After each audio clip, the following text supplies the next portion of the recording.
Commerce classes bye ज्योति अरोड़ा। सो learners, आज की video में हम डिस्कस करने वाले हैं +1 क्लास की बिजनेस स्टडी की यूनिट नंबर 2 के एक इम्पोर्टेंट टॉपिक के बारे में, that is the difference between the soul proprietorship and partnership. कि सोल प्रोप्राइटरशिप और पार्टनरशिप के बीच में क्या डिफरेंस है। सो लर्नर्स, जैसा कि हमने ऑलरेडी वीडियो में डिस्कस किया था कि सोल प्रोप्राइटरशिप के बारे में और पार्टनरशिप के बारे में, वहाँ पे हमने इसकी कुछ फीचर्स, मेरिट्स, डिमेरिट्स के बारे में देखा, दोनों ही फॉर्म्स के बिजनेस ऑर्गेनाइजेशंस के बारे में।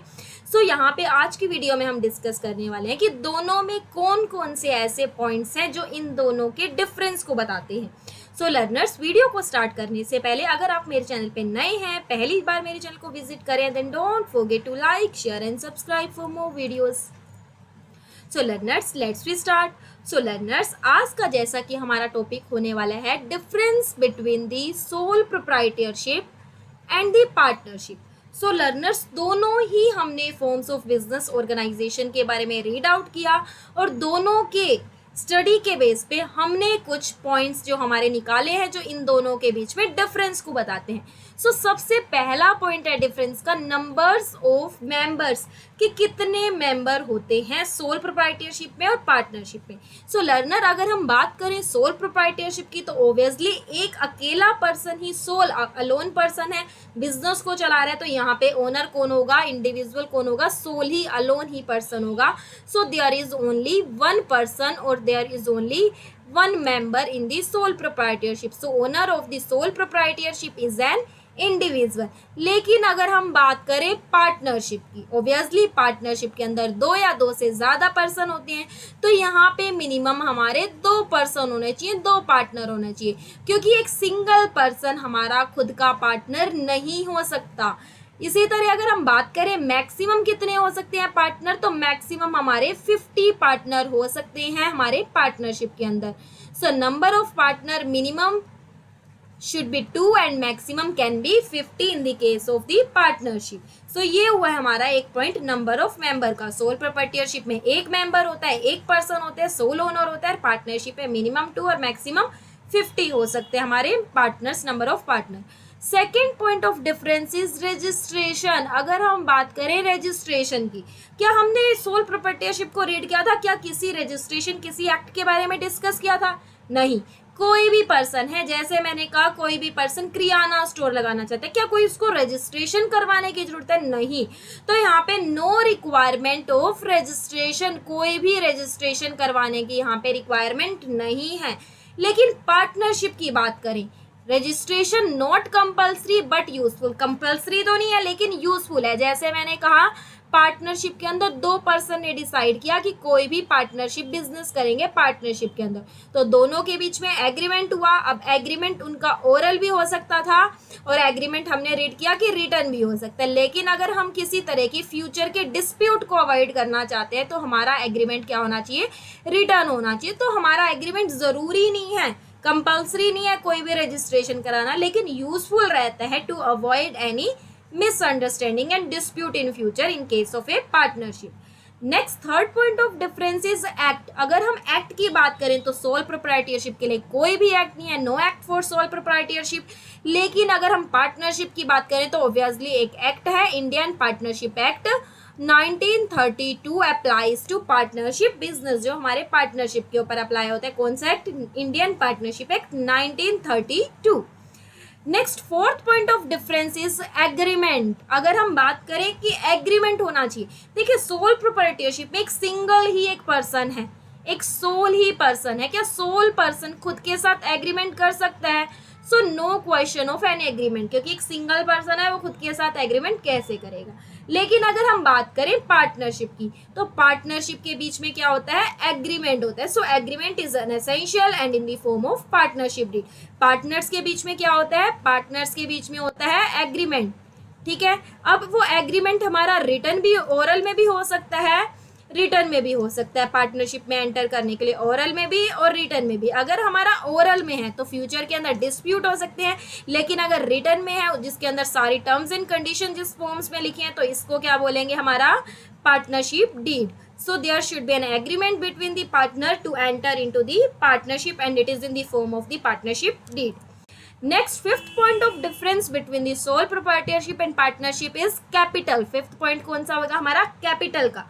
अब कौन कैपिटल लगाता है? अगर हम बात करें सोल प्रोप्राइटरशिप की, एक सोल ही पर्सन होता है, सिंगल ही पर्सन होता है, सिंगल ही ओनर होता है, तो उसकी कैपिटल क्या होगी? लिमिटेड कैपिटल होगी, या उसके रिसोर्सेज क्या होंगे? लिमिटेड होंगे।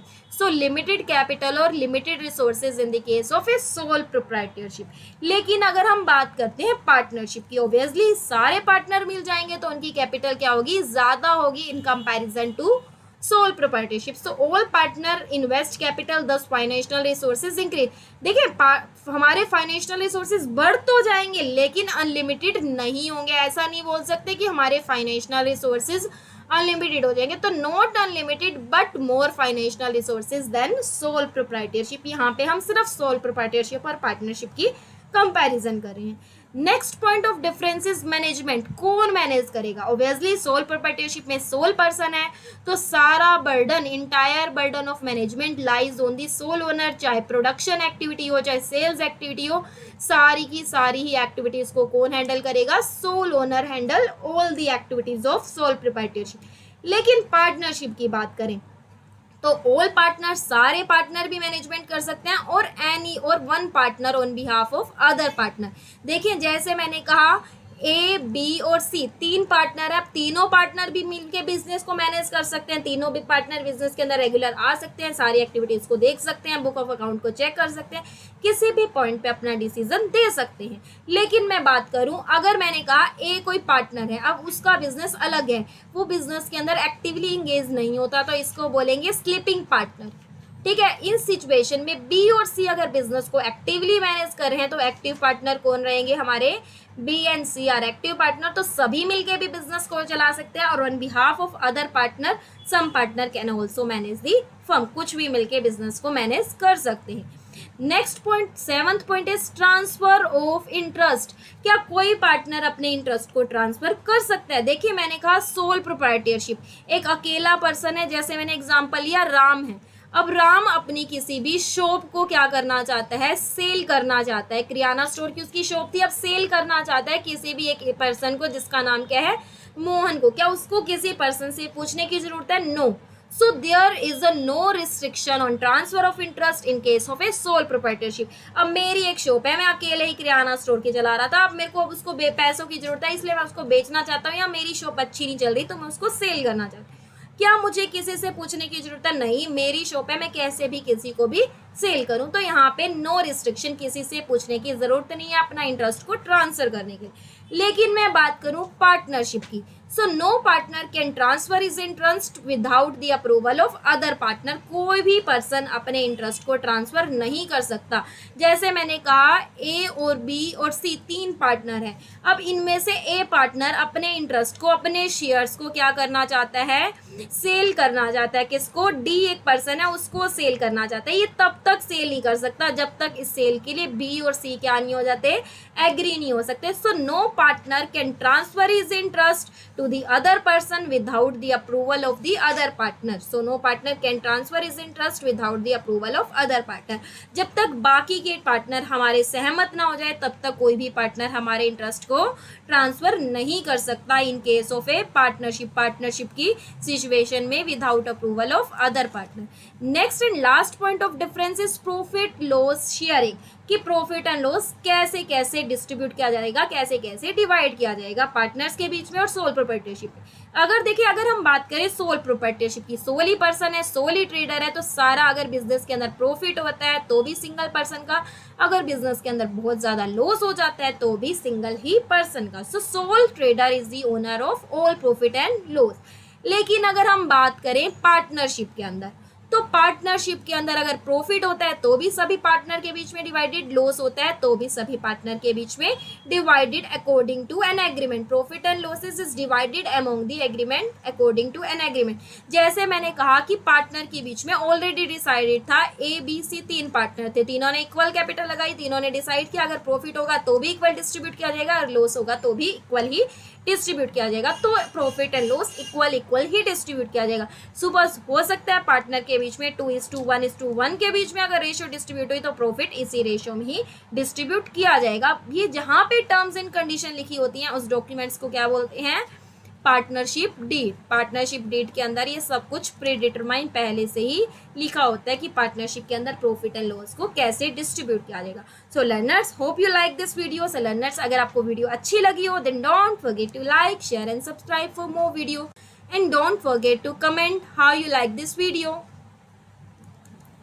So learners, look dream, believe in yourself and definitely you can achieve your goal one day. Be smile.